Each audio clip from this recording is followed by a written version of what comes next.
Komisi 3 DPR RI memanggil Polres dan Kejari Sleman untuk rapat dengar pendapat.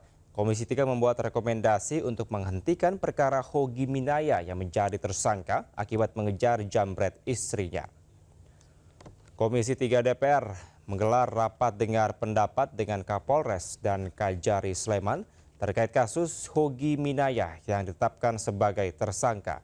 Proses penanganan hukum di Sleman dianggap membuat publik marah dan Komisi 3 kecewa. Komisi 3 secara tegas meminta perkara Hogi Minaya dihentikan sesuai dengan ketentuan KUHP baru. Surat rekomendasi penghentian perkara itu sudah ditandatangani dan segera dijadikan dasar untuk menghentikan penuntutan terhadap Hogi Minaya. Dalam rapat dengar pendapat tersebut, anggota Komisi 3 DPR RI sempat mencecar Kapolres Sleman terkait kasus suami korban jambret yang menjadi tersangka.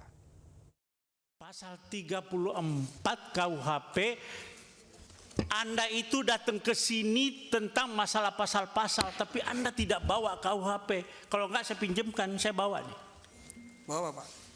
Pasal 34. Saya yang baca. Kalau ya saya Kapolda kamu, masih Kapolda, Anda tidak bakalan sampai ke Komisi 3 dan saya sudah berhentikan Anda. Anda kok Kapolres sudah kombes seperti itu. Bagaimana polisi ke depan? Sementara Kapolres Sleman Kombes Pol Edi Setianto Erning Wibowo meminta maaf terkait kasus Hogi Minaya. Sementara itu istri Hogi Minaya mengucapkan terima kasih karena telah mendapatkan keadilan. Izin kami pada kesempatan ini mohon maaf apabila dalam penanganan kami ada yang salah. Karena kami tadi pada saat paparan kami sampaikan bahwa apa yang dirasakan saudara Hogi itu sama sebenarnya yang kami rasakan, hanya kami pada saat itu hanya mau melihat kepastian hukum, ya. Namun rupanya penerapan pasalnya kami mungkin kurang tepat. Pada kesempatan ini kami mohon maaf. Alhamdulillah saya ucapkan terima kasih kepada seluruh masyarakat Indonesia yang sudah memberi atensi kepada kami. Alhamdulillah saya dan suami mendapatkan keadilan seadil-adilnya. Suami saya pada hari ini mendapatkan keadilan, kebebasan yang dari... Pemirsa, aksi pelaku jambret di Pekanbaru Riau memakan korban jiwa dan viral di media sosial. Seorang karyawati bank di Pekanbaru tewas setelah menjadi korban aksi jambret yang dilakukan oleh sepasang kekasih.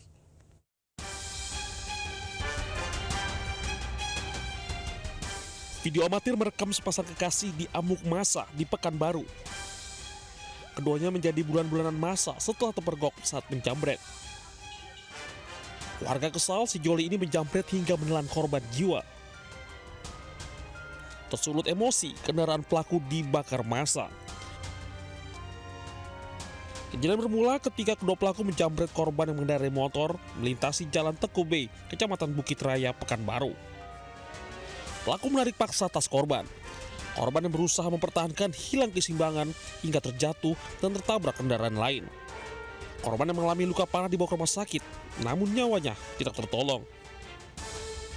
Sejoli penjambret diamankan polisi dan menjalani pemeriksaan di Polsek Bukit Raya. Pelaku pria sempat jalani perawatan di rumah sakit karena terluka. Diketahui sepasang kekasih JS dan SN sudah berulang kali menjambret. Yang kedua, bertemu ibu-ibu membawa tas, ditarik dan terjatuh. Ibu tersebut dan tertabrak kendaraan ibunya. Kemudian pelaku terjatuh juga sehingga diamankan oleh warga dan diketahui itu adalah pelaku jambret. Pemirsa, Camat Medan Maimun Kota Medan Al-Mukarrom Nata Praja dicopot dari jabatannya. Pencopotan dilakukan karena ia menggunakan kartu kredit pemerintah daerah untuk bermain judi online hingga 1,2 miliar rupiah.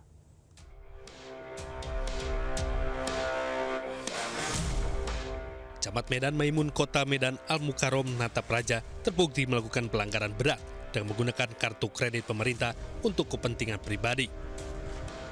Al Mukarrom menggunakan anggaran pemerintah daerah untuk membayar hutang, menyewa rumah, hingga bermain judi online. Penggunaan kartu kredit pemerintah daerah dilakukan Al Mukarrom sejak Agustus 2025 lalu, dengan total pemakaian mencapai 1,2 miliar rupiah.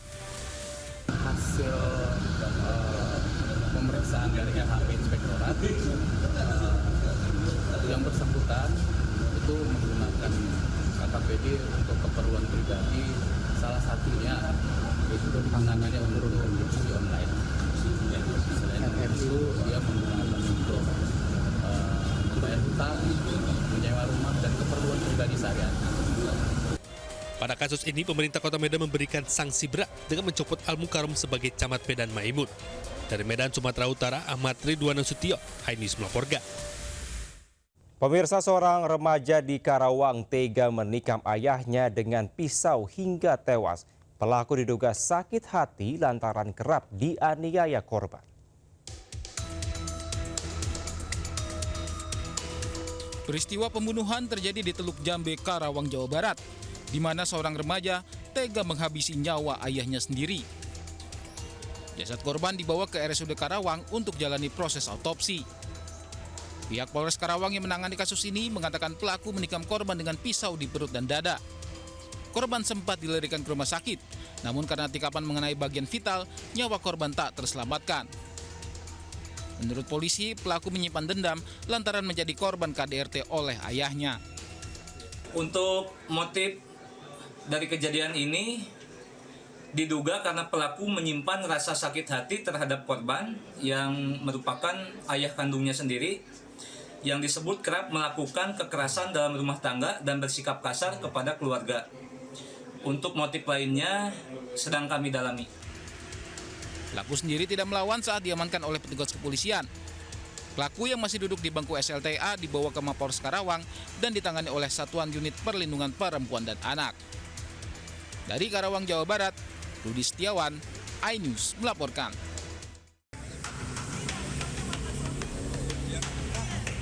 Jatantras Polrestabes Makassar meringkus seorang pria saat tengah nongkrong di pinggir jalan kawasan Panakukang, Makassar.